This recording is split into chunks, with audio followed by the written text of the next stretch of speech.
Hello students, in this video I'm going to explain to you about the new topic, that is gaseous fuels. So ये gaseous fuels क्या है? So the gaseous fuels are the fuels which is in the form of the gas. It can be further subdivided into two types. The one is the primary fuels and another is the secondary fuels. In primary fuels there is this natural gas, and in secondary fuels there are other gases like producer gas, water gas, carbureted gas, cool gas. So these primary fuels are those gases that fuels rather in gaseous form that we derive directly from our nature, and these secondary fuels are those जो कि हम मतलब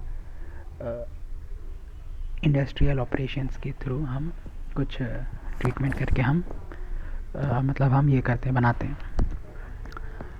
So let's discuss about this natural gas. So this natural gas is obtained from well dug in the oil bearing regions. It is mainly composed of methane, ethane and other hydrocarbons. If lower hydrocarbons like methane and ethane are present, the natural gas is called dry or lean.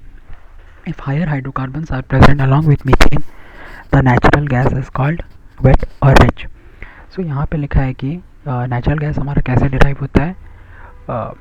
जो कि हमारा crude oil होता है, that is present in the earth crust, generally in oceans or seas.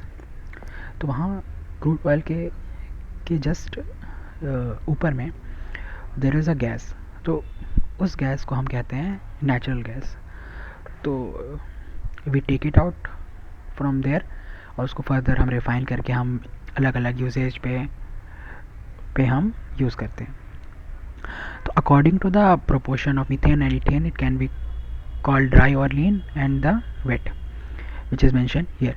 सो अब ये approximate composition में will discuss कि कितना कितना होता है, इसमें कॉन्स्टिट्यूएंट्स क्या क्या है. तो वी कैन सी कि मीथेन का 88.5%, इथेन 5.5, प्रोपेन 3.7% और ब्यूटेन 1.8. तो a question might come in exams, competitive exams especially, which is the main constituent in our compressed natural gas or any natural gas. So answer will be methane. You can see from this table. अब sour natural gas का मतलब क्या है कि जिसमें natural gas जिसमें H2S present हो simply.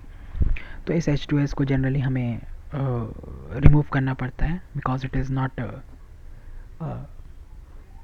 not beneficial in our day-to-day usage as it causes some pollutions and तो जो हम मास ट्रांसफ़र का ऑपरेशन पढ़ते हैं, gas scrubbing, gas absorption, stripper, तो उसमें हम मोनो इथेनॉल अमीन का यूज़ करके हम स्ट्रिप करते हैं. मतलब हम उसे एब्जॉर्प्शन स्टेप में मास ट्रांसफ़र स्टेप करवा के हम करते हैं. And what are the applications of, मतलब उसका यूज़ कहाँ कहाँ पे होता है. तो एक तो जैसे कि मैंने बताया कि एज अ फ्यूल यूज़ होता है, और ऐसे हम जनरली हम इसे क्या करते हैं, पाइपलाइन के थ्रू हम ट्रांसपोर्ट करवाते हैं एक जगह से दूसरे जगह, और फिर हम उसे यूज़ कर लेते हैं. और it is also use as a raw material बनाने के लिए काम आता है ये कुछ केमिकल्स के लिए. और ये पहले इसका फर्मेंटेशन करके, मीथेन का फर्मेंटेशन करके हम अलग अलग प्रोडक्ट बनाते हैं. जनरली ये अभी यूज़ नहीं होता है उतना. Okay, so let's discuss the second important thing, that is the producer gas. So producer gas is essentially a mixture of carbon monoxide combustible gas and nitrogen non-combustible gas. It is cheap and clean and easily preparable gas. तो इसका it is insoluble in water और ये poisonous है, और इसका calorific value is 900 to 1300 kilo cal per metre cube. तो इसका main याद रखने वाली बात है, it is a mixture of CO and N2. तो you can see from this chart कि कंबस्टिबल गैसेस में CO is 22 to 30%, hydrogen is 8 to 12%, और नॉन कंबस्टिबल में नाइट्रोजन और CO2 है. तो इतना परसेंटेज है दोनों का. So that's why it is a mixture of CO and N2 primarily.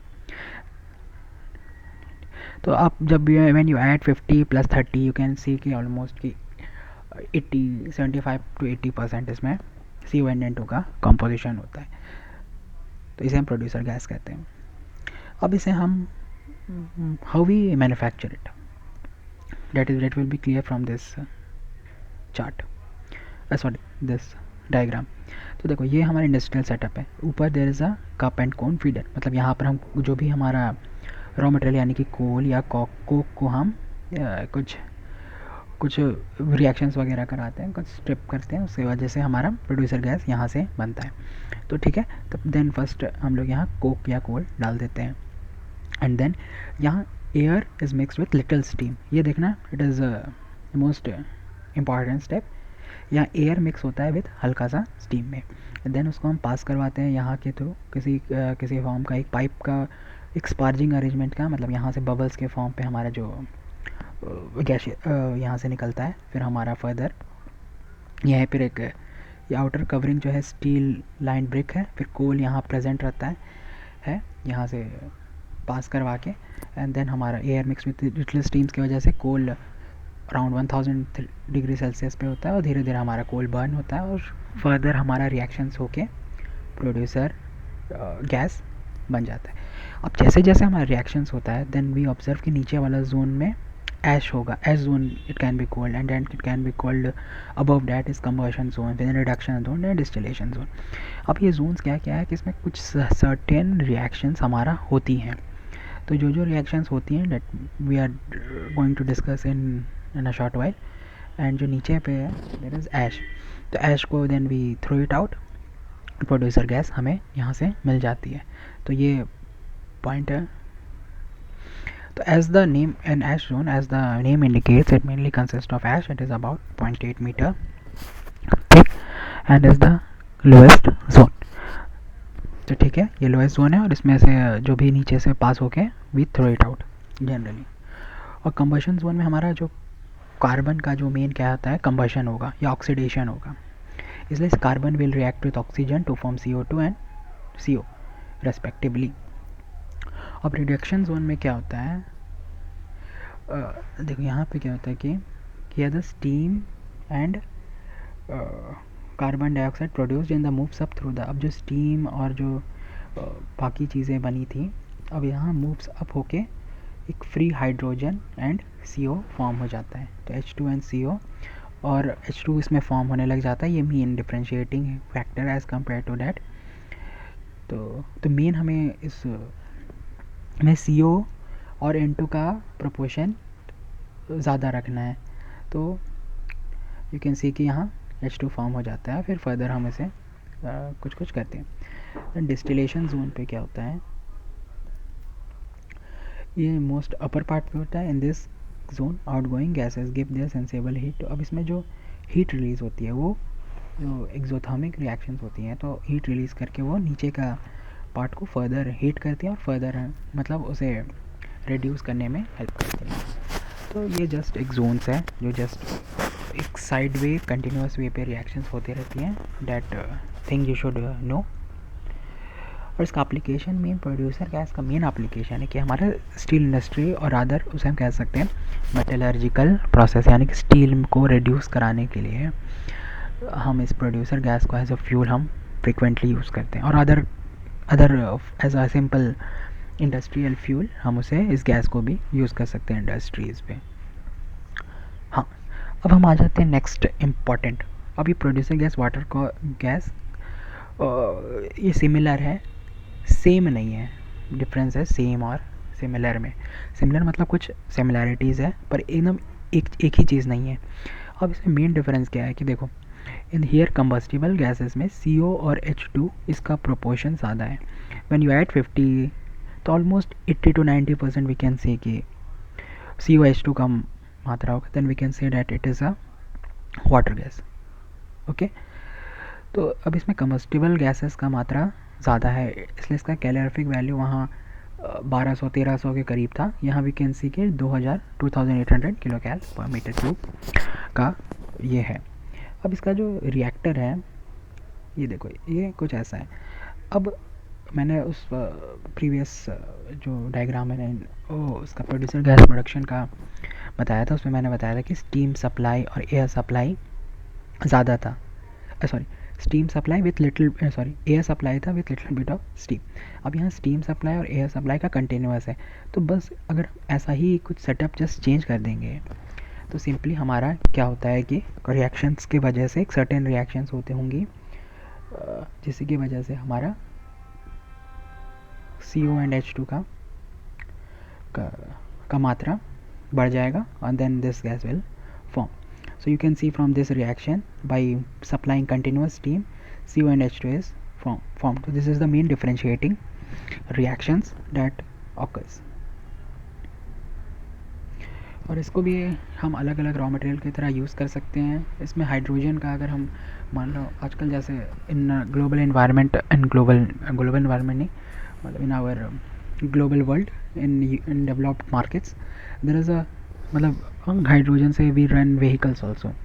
So this hydrogen is our मतलब इसका कभी यूज़ कम किया जाता है, स्पेशली इंडिया में, पर अदर कंट्रीज़ में थोड़ा थोड़ा यूजेज किया जाता है.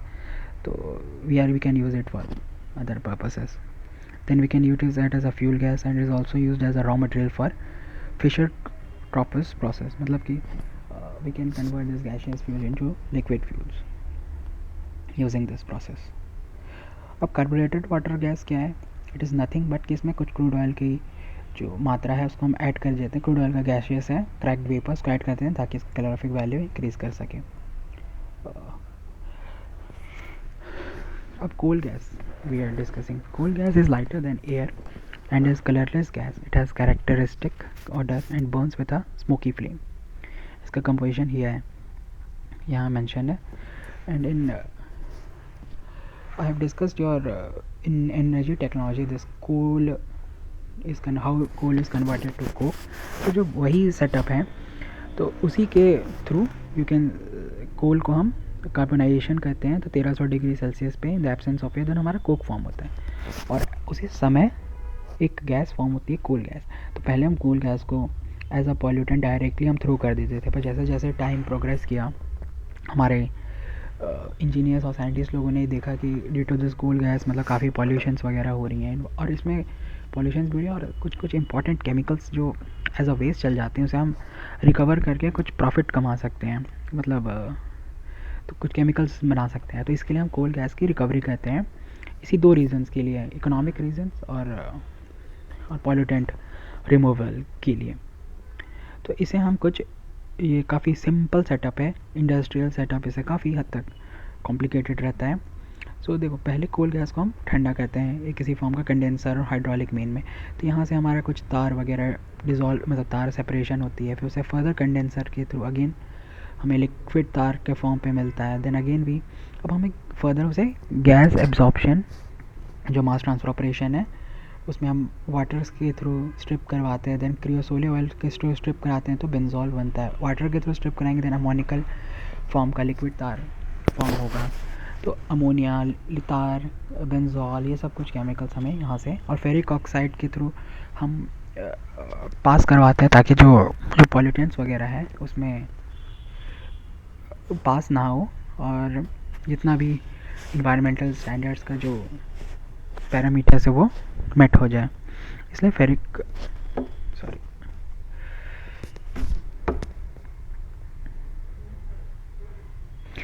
तो उसे पे हम यूज़ कर सकते हैं.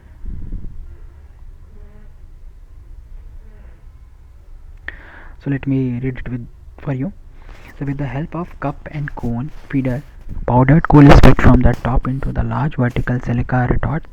The retorts are heated externally by burning a mixture of producer gas and air to about 1300 degrees Celsius. The coal gas thus obtained is impure.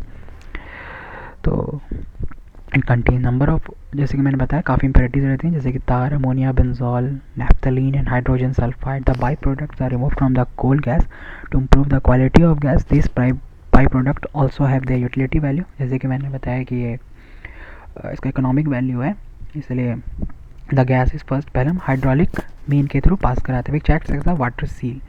The scrubbing इस पहले ही हाइड्रोलिक मेन के through the scrubbing remove some tar and water soluble product such as ammonia. तो पहले hydraulic mail में कुछ ammonia वगैरह हम रिमूव करते हैं और देन फर्दर हम अमोनिया रिमूव करके हम तार का रिमूवल का कोशिश करते हैं कंडेंसर के थ्रू पास करा के। उसमें एक वाटर कूल हीट एक्सचेंजर होता है और फिर अमोनिया फर्दर रिमूव करते हैं वाटर के थ्रू पास करा के तो अमोनिकल लिक्विड फॉर्म पे। एंड देन फिर बेंजोल हम by stripping with creosote oil benzol और नैप्थलीन वगैरह भी। नैप्थलीन का यहाँ मेंशन डायग्राम दिया नहीं है। नैप्थलीन बॉल्स जो बनती हैं कपूर जिसे कहते हैं तो उसको भी हम यूज़ यहाँ से बनाते हैं जो कि यहाँ फ्लो चार्ट में मेंशन नहीं है। So you can frequently relate की सिंपल सा एक कोल गैस जो एज अ वेस्ट जा रहा था उसे हम कैसे कैसे हम रिकवर कर पा रहे हैं। And then we are going to discuss कि हमारा जो बायोगैस क्या आता है। तो बायोगैस जो है ये हमारा एक फॉर्म का बायोगैस या गोबर गैस भी सो। इसका कैलोरीफिक वैल्यू 5000। ये जो अब ये फर्मेंटेशन प्रोसेस है हमारा बनता है। अब यहाँ गोबर गैस का जो कोल बायोगैस का यू कैन सी कि जो कॉन्स्टिट्यूएंट है इसमें भी मीथेन का परसेंटेज 55 है।